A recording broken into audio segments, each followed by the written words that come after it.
冷战那是 AR 步枪还没有一统天下的时代，有不少国家都在忙着造自己的步枪。而说到法国枪，大家脑海里第一个浮现出来的可能就是法玛斯。作为法国独立研发的无托突击步枪，法玛斯可以说是一个时代的缩影。围绕着法玛斯还有不少有意思的小故事，以及一些流传已久的网络谣言。今天我们就一起来看看有关法玛斯的那些事儿，以及埋藏在它背后的许多不为人知的小秘密。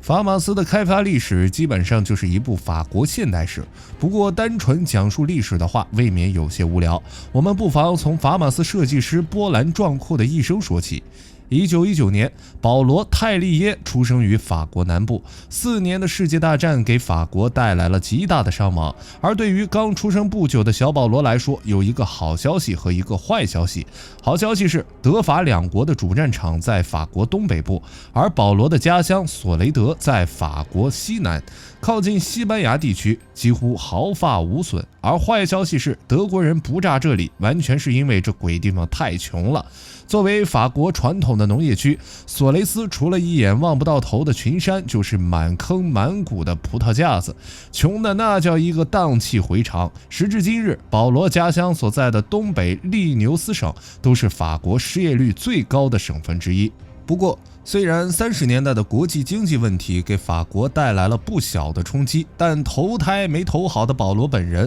倒是不需要担心这个。大萧条给法国城市和工业带来的打击，在乡下的影响相当有限。在度过了一个相对平静且快乐的童年后，小保罗追随家中长辈的脚步，凭借优异的成绩考入了法国知名的圣希尔军校，和戴高乐、贝当大元帅成了校友。作为法国军事学校的龙头老大，圣希尔毕业生算是一面金字招牌。保罗在里面混几年，出来之后最次也得是个校官，再熬个几十年捞个将军座也不算什么难事儿。因此如果不出意外的话，青年保罗也算是仕途坦荡。但唯一的问题是他毕业的年份不太好。1940年的毕业季，保罗21岁。同年，法国战役开始，德军的机械化部队在德法边境搞了一些小动作，几周之内就拿下了巴黎。在一片兵荒马乱中，倒霉透了的保罗·泰利埃中尉勉强完成了圣希尔的学业，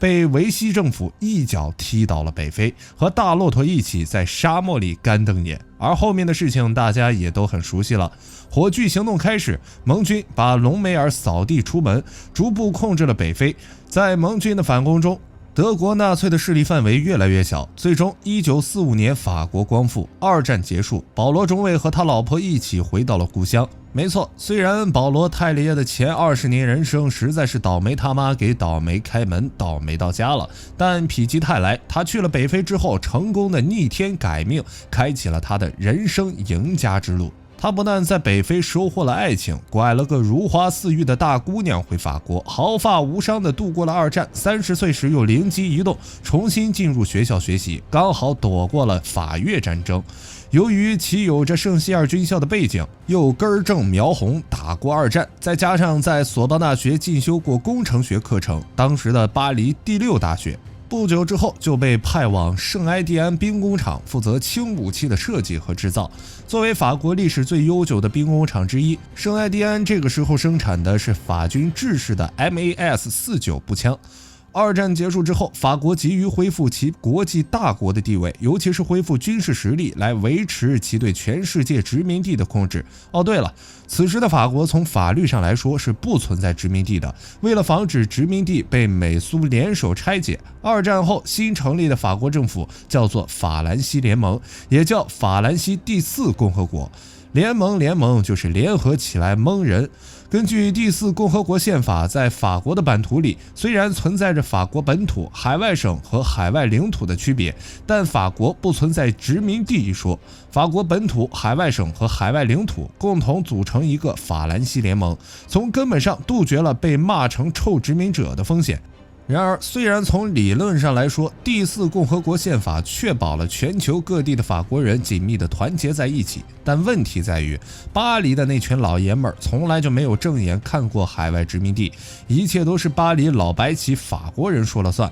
整个制度上仍然排斥欧洲以外的法国居民。所以，没过2年，那些殖民地的居民也都回过味儿来了。法兰西联盟原来是你们老巴黎的联合起来蒙我啊，也反了。从50年代开始，法国的海外省和海外领土上出现了一系列的反法活动，从抗议逐渐变成起义，一直折腾到80年代。而在这样的背景下，法国不得不大力发展军工业，一边是提防苏联，一边则是跟乡下的穷亲戚打生打死。飞机、坦克之类的倒是造了不少，但轻武器这一块却迟迟没有什么进展。虽然此时的法国军方也尝试开发了许多突击步枪，但由于种种原因都以失败告终。其中比较典型的是，早在1948年，米卢斯武器研发和制造中心为法军开发的突击步枪。CEAM 原本是毛瑟开在德战区的枪械厂，2战结束后被法军收回，重新开始为法军供应小型枪械。因此 CEAM 的2个主要设计师都是来自毛瑟本部的德国专家。大家也都知道，德国人在轻武器方面算是飞机上挂暖壶，有一定的水平，而在突击步枪设计这方面更是世界一流。他们为法军设计的突击步枪原型以毛瑟的 STG-45M 原型枪为基础，设计了 CEAM-1950 型，使用相同的滚柱闭锁、延迟后座结构，大幅降低了生产成本，性价比相当不错。但到了50年代初，事情出现了一些小小的变故。首先，美国人开始推广自己的 7.62 毫米北约弹，这件事情在当时的轻武器界掀起了一场血雨腥风。比如英国人搞的小口径突击步枪 EM2， 刚刚开始小规模服役就被雪藏起来，后来不得不采购比利时的 FNFAL。而法国这边也受到北约化的影响，停止了 CEAM-1950 的设计工作，拥抱北约的 7.62 乘51毫米子弹去了。但北约的全威力弹什么德行大家也知道，放在半自动步枪上还算能用，放在突击步枪上实在是有点费肩膀。米卢斯的这俩设计师心里十分憋屈，失望之下相继离开了法国，一个回到德国加入了莱茵金属，另一个跑到西班牙加入了西班牙特种材料技术研究中心，也就是所谓的赛特迈，并在 CEAM-1950 的基础上设计生产了西班牙的赛特迈自动步枪。而赛特迈步枪在后来又经过 HK 的改进，变成了 HK-G3 自动步枪。当然这些都是后话了，我们现在先回到保罗·泰利耶这边来。保罗·泰利耶加入圣埃蒂安的时候，正好赶上全场大干特干。开发新型步枪的时候，保罗的同事们基于 7.62 毫米北约弹药，设计了许多战斗步枪，包括 MAS-51、52、53、54和55，以及后来比较有名的 FA-MAS-62，但都是小规模生产或者实验性质的。时至今日，别说真枪了，连照片都很难找。这些枪有一个共同特点，那就是采用了时髦的枪族化设计，一款步枪同时具有2-3个变体，例如卡宾枪或者无托步枪，用来满足不同兵种的需求，卡宾枪、无托步枪和全长标准步枪3个变体。但这些步枪比起结构简单、准确可靠的 MAS-49 来说，都没有特别的优势。再加上1956年圣埃蒂安制作了 MAS-49 的卡宾枪版本 MAS-4956 来满足法国军方对于短步枪的需求。这把枪在后面的阿尔及利亚战争中发挥了重要作用，备受法军好评。但此时恐怕所有法国士兵都没想到，他们手里的步枪将会再服役20多年，直到70年代末法马斯出现。就在保罗和圣埃蒂安的同事们研发新枪的档口，法国的局势也在发生着变化。前面我们说到，保罗靠着去大学进修躲过了法国和越南之间的战争，但这场战争其实只是法兰西殖民帝国崩溃的开始。以1954年的红色万圣节为标志，法国最重要的殖民地阿尔及利亚也开始了脱离法国的进程。阿尔及利亚脱离法国的过程既不和平也不顺利，而在阿尔及利亚的失败拉开了法兰西第四共和国崩溃的序幕。1958年，阿尔及利亚战争升级，但在巴黎，法国的各个党派之间却忙着互相攻击、互相谩骂。巴黎的中央政府既没有出台政策安抚不安的法国顺民，也没有对叛匪重拳出击，这就导致法国军方有一些将军组成了一个秘密军事组织。秘密军事组织，这个组织的名字就叫秘密军事组织。他们的政治目标是一心一意反对阿尔及利亚脱离法国。在他们看来，是巴黎的法国政府腐败无能，才导致国家变成了这个样子，必须要重拳出击，找一个有威望、有能力的人来巴黎镇场子。而他们唯一的选择就是请戴高乐重新出山。秘密军事组织的成员之一雅克马叙准将公开宣称，如果戴高乐将军不能重新掌权，法国军队就会公开反抗县政府。如果戴高乐不执掌共和国政权，就要派遣伞兵部队和坦克，把巴黎的贪官污吏通通送上天。1958年5月29号，在坦克炮的压力下，法国政界展现出了惊人的高效率，一致通过由戴高乐出任总理，掌管法国政府，并于同年制定了新宪法，法兰西第5共和国正式成立。为什么这么多人把戴高乐推上来，请他主持大局呢？难道就因为他带法国人打赢二战？实际上，这群将军可能对戴高乐本人没什么兴趣。雅克马叙后来还公开辱骂过戴高乐，但这群人看重的其实是戴高乐的戴高乐主义。所谓的戴高乐主义大概可以归结为，法国是一个强大的法国，一个独立的法国，一个具有荣誉感的法国。法国的声音必须被世界听到，法国的权威必须被世界尊重。对内，戴高乐呼吁法国团结起来，以消除分裂性的党派纷争；而对外，戴高乐将法军从北约的指挥体系中撤出，关闭法国的美军基地，并且开始了自己的独立核项目，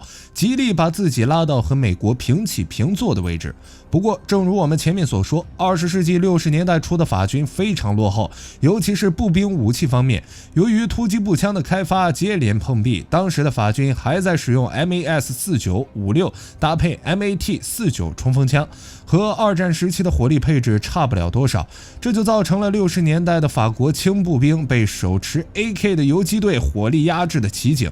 1967年，法国陆军终于忍无可忍，要求用一种新型的突击步枪来取代目前正在使用的 MAS-49 和 MAT-49。根据法军的要求，这种武器必须可以单发或全自动射击，有效射击距离300米，并能够发射反坦克或反步兵枪榴弹。一开始，圣埃蒂安兵工厂获得许可，开始生产 HK-G3 战斗步枪，后来又生产 HK-33 步枪，交付给法国军队作为过渡时期的临时替代品。然而，许多法国将军认为，先别说你 HK 这枪有多好，你这步枪不是我们法兰西设计的，既不独立也不荣誉，这不是打我们敬爱的戴高乐大统领的脸吗？打戴高乐的脸就等于打我们的屁股，不行，必须改。在参观圣埃蒂安武器制造厂时，法国将军马塞尔·比加尔提出要求，希望工程师开发一种小口径自动步枪，而这就引出了法马斯的开发。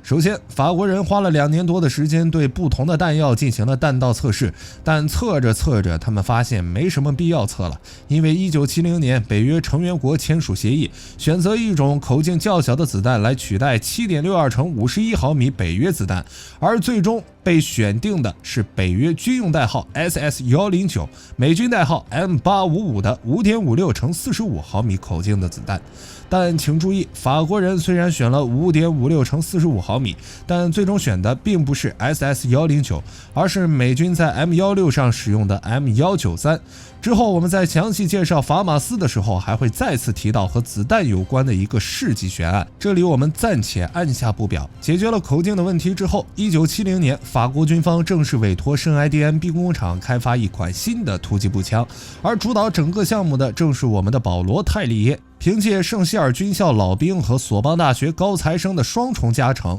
保罗此时已经爬到了总攻的位置。他上任新突击步枪项目主管的第一件事，就是与医学院的人类学实验室联合进行人体工程学研究。不过，考虑到后面法马斯一些糟糕的使用体验，很难说他们到底研究了什么东西。总之，他们的研究结果是开发一种无托式的步枪，来满足法国军方的要求。这支枪的名字也很直接，就叫做圣埃蒂安武器工厂生产的突击步枪，缩写简称为法马斯。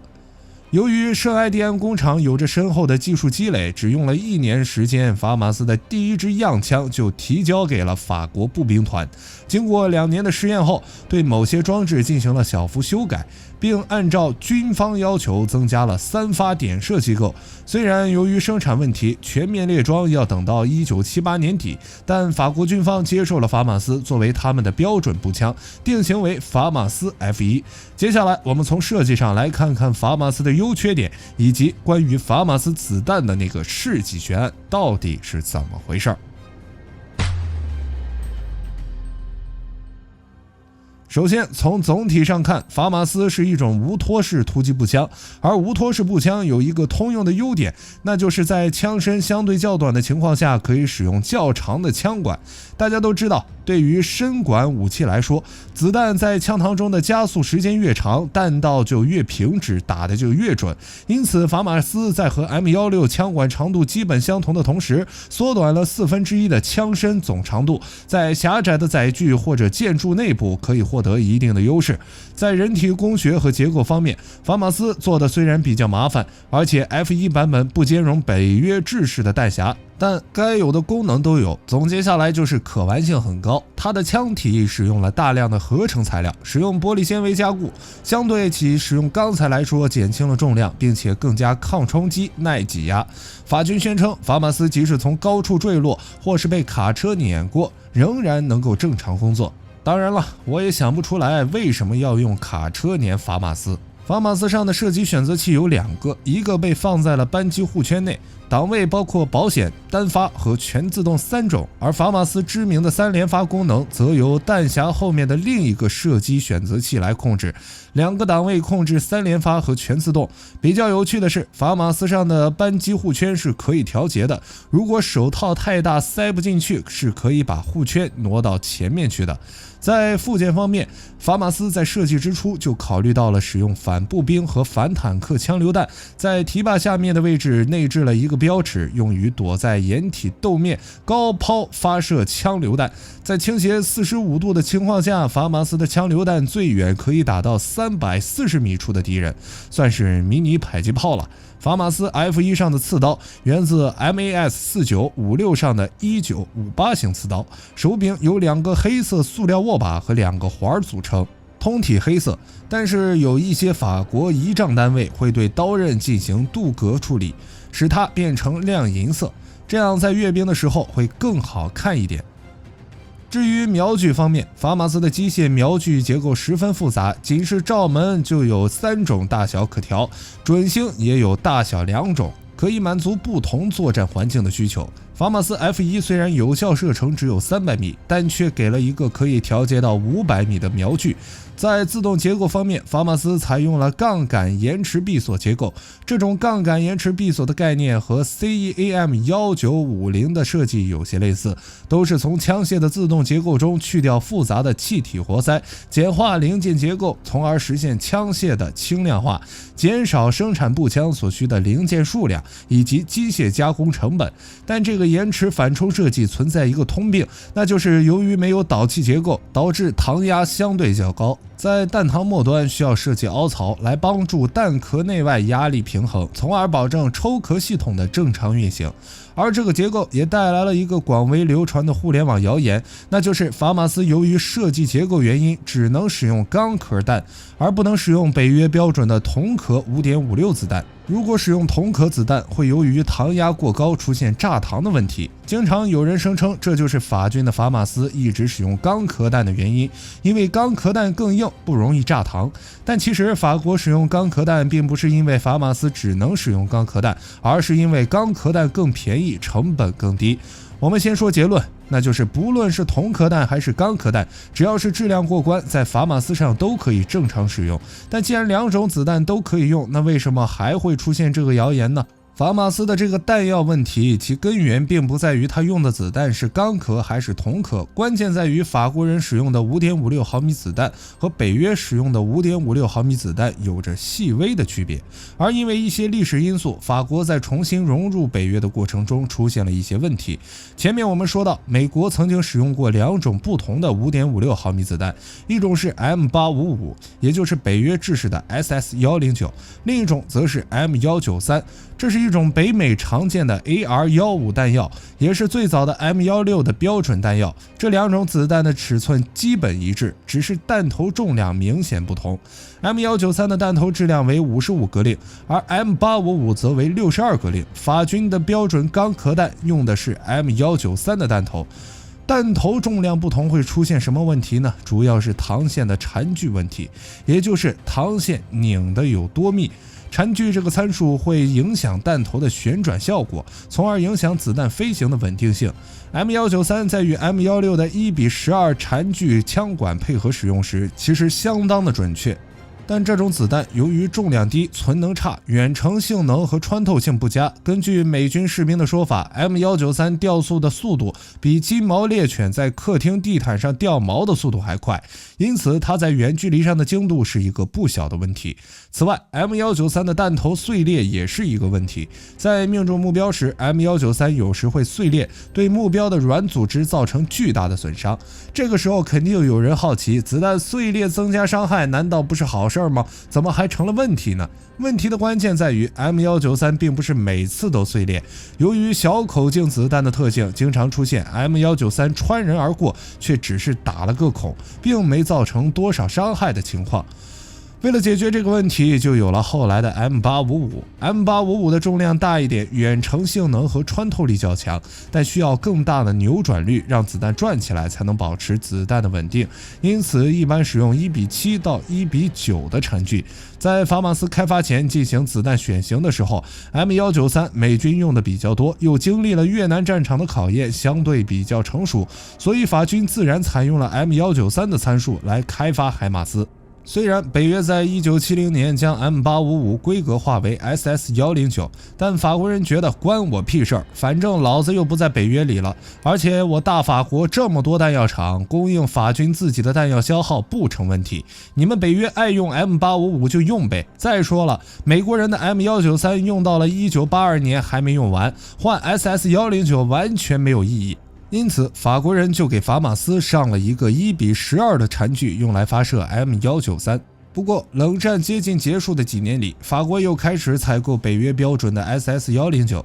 这是因为一方面，法军在90年代采用的一些步枪使用了1:9的缠距，能够稳定 SS109 和 M193 两种弹头。例如1995年，法国海军采购的法马斯 G2， 法国警察部门使用的 SIG551、SIG552， 法军使用的 FN 米机枪等，都是为 SS109 设计的。而另一方面，则是因为随着两家工厂的倒闭，法国失去了大规模生产子弹的能力。法国人想的倒是很好，反正 SS109 子弹遍地都是，采购起来也便宜，就没必要维持生产线了。俗话说得好，造不如买，想要子弹直接到国际市场上买就是了。但就是这一买出了一点小问题，好几个供应商提供的 SS109 子弹存在弹壳壁过薄和其他质量问题，这对于后膛不开槽的传统枪械来说问题不算太大，但法马斯的杠杆延迟后座结构导致质量不过关的子弹会在大膛压下出现两种情况，一种是子弹完全卡在膛室中无法完成抽壳动作，而另一种则是虽然能抽壳，但是抛出来的子弹外壳会被后膛的开槽刮出一道道凹槽。如果只是刮出来槽也就算了，但抛壳的时候刮下来的铜屑还会喷到射手脸上。法马斯本身就有黑烟熏射手的毛病，这下好了，烟里还带点小点心，这谁受得了？因此在许多法军士兵之间开始流传法马斯只能用钢壳弹，不能用铜壳弹的流言。这些消息越传越邪乎，最后传到网上就成了今天的这个样子。当然，法军换掉了假冒伪劣的 SS-109子弹之后，一切问题就都解决了。最后，我们来稍微对比一下法马斯和其他几把枪。在射击性能方面，虽然法马斯的瞄准基线相对较短，单发射击精度一般，但在100米点射上的精度却显著高于 AUG 和 FNC 等，而且在使用自带的两脚架时，其精度还要再提升不少。至于可维护性上，法马斯进行一般的勤务分解比较容易，大的模块拆起来很简单，但如果要进一步分解维护，就要专业人员使用配套工具进行分解，而且在温带和寒带还要使用不同的枪油来维护，相对来说比较麻烦。在可靠性方面，虽然在高温环境下法马斯工作良好，但在风沙泥泞的区域就会出现卡壳等情况，并不算特别耐操的枪型。前面我们说到，法马斯还有一个毛病，那就是在射击时会出现很重的黑烟，不但会熏黑枪体，还会熏黑射手的半边脸。据分析，这个缺陷也是后膛开槽导致的。总的来说，虽然法马斯和 AUG 同为无托结构，具有结构紧凑、弹道性能不错的优点，但在设计和制造上明显不如奥地利精工打造的 AUG 精密和顺手。抛壳口烟雾刺激射手的问题严重，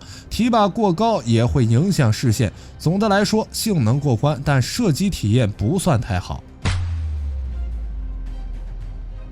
2002年，最后一批法马斯出厂，圣埃蒂安兵工厂关张大吉，法国基本上失去了自产步枪的能力。截止到2014年，法军的仓库里仍然储存着大量的法马斯 F1 和 G2 步枪，但由于法马斯 F1 不能使用北约标准弹匣，而且大部分都是20多年前制造的老爷枪，寻找一把新型步枪来替代它，成了法军重要议题。2014年5月，法国国防部宣布在欧盟范围内招标新型卡宾枪。2017年，法国武装部队开始退役法马斯，转而使用德国制造的 HK416。那么，我们的法马斯之父保罗·泰利耶去了哪里呢？1978年，在法马斯的开发结束以后，保罗·泰利耶同年退休，和妻子一起回到了故乡索雷德，过上了宁静的退休生活。为了表彰他在枪械开发方面的功劳，在退休前，法军给他晋升成了准将，并获得了法国荣誉军团骑士勋章以及一笔不多不少的奖金。2014年11月，保罗·泰利耶以95岁的高龄在家中去世。和卡拉什尼科夫、斯通纳等枪王不同，保罗·泰利耶的名字并不响亮，只是在他去世的时候，媒体才想起来还有这么一个有点倒霉、有点幸运的普通人。